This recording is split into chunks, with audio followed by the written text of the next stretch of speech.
My name is Rose, and in today's video we are talking about online dating and web weddings.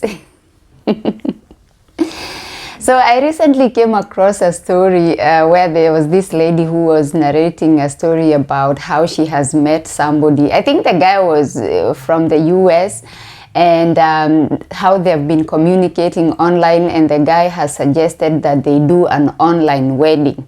Okay, because the lady was like, you need to come to my country and we need to get married. And then the guy was like, there is no need for that. Okay, like, I have decided you're the one, and what do you think, am I the one? And then she was like, yes, you're the one. And then the guy is like, we are going to do an online wedding.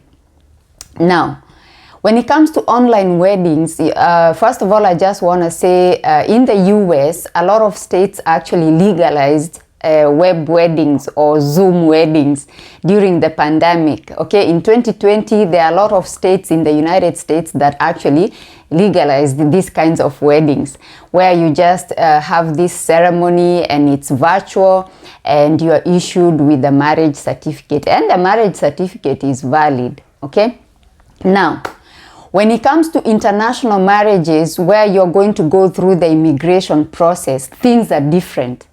And this is what people need to understand. When you're dealing with somebody from, let's say, from the US, unfortunately, a lot of them don't know their own immigration rules. Okay? I feel like a lot of you ladies, especially those of you who are dating outside your country, especially Kenya, I feel like a lot of you know about their immigration rules more than they do. So you find this guy suggesting that you do an online wedding, not knowing that once you do that online wedding, first of all, the process itself to do the online wedding is going to be challenging, and I'm going to tell you why. There are a lot of documents that are required in his state, assuming in his state it's legal to do the online wedding, right? The web wedding. So these documents that are required from your country for him to go and file and apply for the license, the marriage license, they have to be legal documents. Now, what is the process of you legalizing your documents for them to be legal documents to be submitted to the registry in his state and for them to be accepted? Now, in 1961, there is this convention that was held in The Hague. It's an agreement that is called the Apostille Convention. Okay? This convention enables the contracting parties to have easier way of legalizing public documents, right? To be used in another country. Guess who is not a contracting party of this convention? Kenya. Okay, so for the contracting parties of this convention, it makes it so easy for them for you to actually legalize your documents, for them to be used internationally, to be used in another country. And when I was doing this research for this video, I found out that there are very few African countries that are contracting parties of this convention. I remember there was Malawi, Botswana, and Lesotho, but Kenya is not a part of that convention. So, what does that mean to you? It means that the process of you legalizing documents for them to be accepted in the United States, it's going to be a very long process. I feel like the people who are part of this convention, this Apostille Convention, are very lucky, because in 2006, they actually made it possible for people to do electronic verification of the documents. So you are just able even to just get that certificate, that Apostille certificate, electronically, which made things even easier. Okay? So now, that is one part that is going to complicate your web wedding. Another part that is going to complicate your web wedding is the requirement in order for your marriage to be recognized in the United States. For you to go through the immigration process, filing for, for your husband now filing for the petition for your CR1 visa, the spousal visa. One of the requirements is the consummation of the marriage. You need to submit documents proving that you have been in the same place after the marriage, okay, before the petition.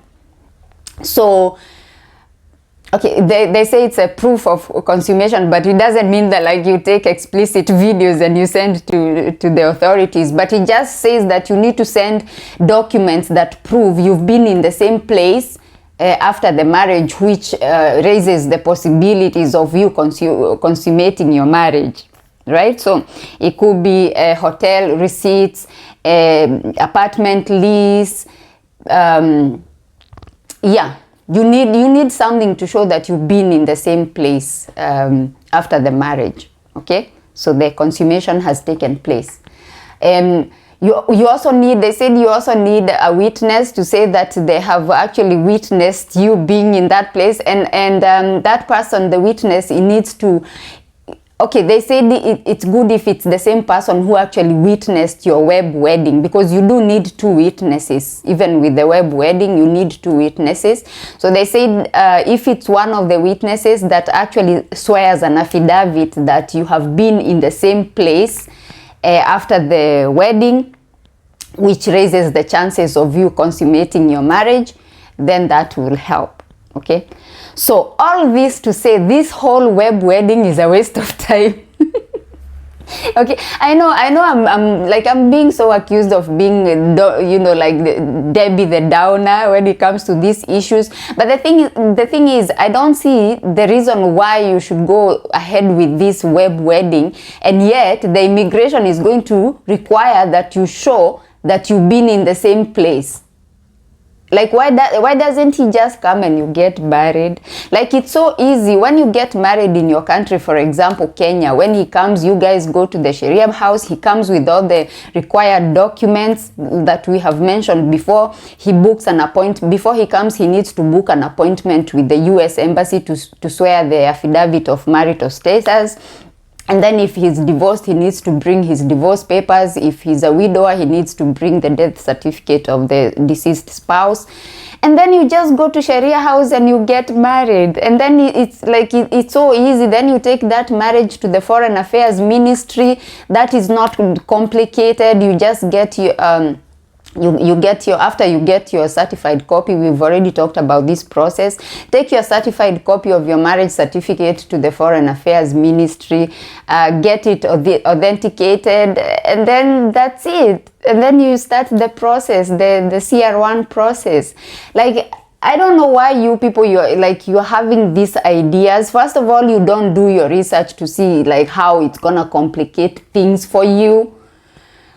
And you're having these boyfriends, these online boyfriends who are coming up with these ideas. Also, I just don't understand how you'll be so comfortable marrying somebody that you have never met in person. Like, this is beyond me. I understand. I have talked about, even recently, I've talked about desperation and obsession, and I was talking about myself. I wasn't talking about you. So I understand the desperation and obsession, but a marriage is a very, like, it's a serious commitment. It's not something to play around with if it's genuine, unless you're just using that guy for immigration purposes. But if it's genuine, it's something that needs to, you know, you need to meet in person. You cannot just meet somebody online and arrange a web wedding and do a virtual wedding. Like, how? So for me, I think this is not a good idea. I think you need to meet in person before you get married. Like, you get to know how the person smells like. Like we said, this is very important. You need to know how the person smells like. Oh my goodness. No, web wedding, I don't think it's gonna work. It's gonna be so complicated. And while we are in this topic, I just want to touch on something that I saw on one of my videos. There's somebody who left a comment saying, Rose, how is it that I just watched a video here on YouTube of a woman who was married to a German guy, and then it was found out that in Germany that marriage was not recognized. They got married in Kenya, but it turned out that in Germany, the guy was not married. Like, he was not married. The reason that happens is that you get married, for example, in Kenya, and you get your marriage certificate and you don't do anything else. You just sit there with your marriage certificate, okay? When it comes to international marriages, there is an additional process that you have to go through in order for your marriage to be registered in his country. Your marriage is already registered in Kenya, you're already married, but you have to do an additional process in order for this marriage to be registered in his country. Okay, so you go to Sharia house, you get married, you get your marriage certificate. The next step, and I think I have mentioned this before, the next step will be to apply for your certified copy. The certified copy of your marriage certificate, it's blue in color, okay? Once you get your blue copy, the next thing you're going to do is take that certified marriage certificate, the certified copy, take it to the Foreign Affairs Ministry to be authenticated. You're going to get an additional certificate attached now to the certified copy. You guys, there's a process, okay? The Foreign Affairs will give you a stamp, will give you an additional certificate. It's gonna be attached to that certified copy. Your certified copy will also be stamped with the stamp from the Foreign Affairs Ministry, okay? Now, once that is done, the next step will be either to go through the embassy, okay?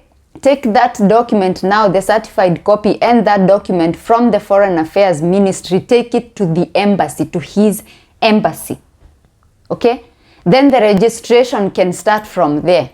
Another thing you could do is, if he can take that, if you are not going to travel with him to his country, then maybe he can take that certified copy and take it to his registry in his country and register that marriage, okay? But if you're traveling with him, of course you're going to get that stamp from the embassy. They are also going to stamp that marriage certificate, the certified copy of your marriage certificate. They are going to stamp it, and then once you get to his country, you are going to go to the registry and submit copies of that certified copy. You're going to go with the original and copies. That way your marriage can be registered there. I know a lot of you will come in the comment section saying, no, mine didn't go that way, mine didn't go that way. Okay, I am giving you an example of what I did. Okay, I got married in Sharia house, I got the certified copy, went to the Foreign Affairs Ministry, I went to 2 embassies. In my case, I was dealing with 2 embassies. So I had to go to the Danish embassy, and then I had to go to the Greek embassy. And once I got to Greece, I had to take my papers to the Foreign Affairs Ministry in Greece for those papers to be translated to Greek, okay? So I had to go through an additional process there. Once the papers were translated, go to the immigration office, they tell you where you're going to take those papers to be translated, because, you know, you have to follow the protocol. So anyway, we submitted them to the Foreign Affairs. They were translated, and then we sent them back to the immigration, and that's how my immigration process started, okay? So maybe in your case, if you're going to a different country, maybe your case will be different, I don't know, but there is a registration process that you need to do in his country for that marriage to be recognized in his country. Are we together? So anyway, I just wanted to come on here and talk about this whole web wedding, because you guys, you're just going through a lot of things with these people you're meeting online. But for me, I feel like, as somebody who comes from a country that is classified as third world country, the process is quite tough, and it's different. It's not the same as, let's say, an American marrying another American, or marrying a British citizen. It's not the same, okay? It's not the same as, let's say, there is this American guy who is deployed somewhere and they have to do this virtual wedding to get their marriage certificate. That between themselves, it's easy, okay? But for you coming from somewhere else, it's gonna be tough. It's gonna be difficult. You're just going to complicate things for yourself, and things are already complicated as it is. Okay, so anyway, my name is Rose. On this channel we talk about online dating, we talk about interracial dating, relocating, especially when you're getting married to somebody from another country and you want to do it online. If you're interested in these kinds of topics, please consider subscribing to my YouTube channel. Please share this video with somebody who might find it useful. Maybe you have somebody who is doing online dating and planning to do a web wedding, a Zoom wedding. Anyway, thank you so much for your support, and I shall see you on my next one. Bye bye for now.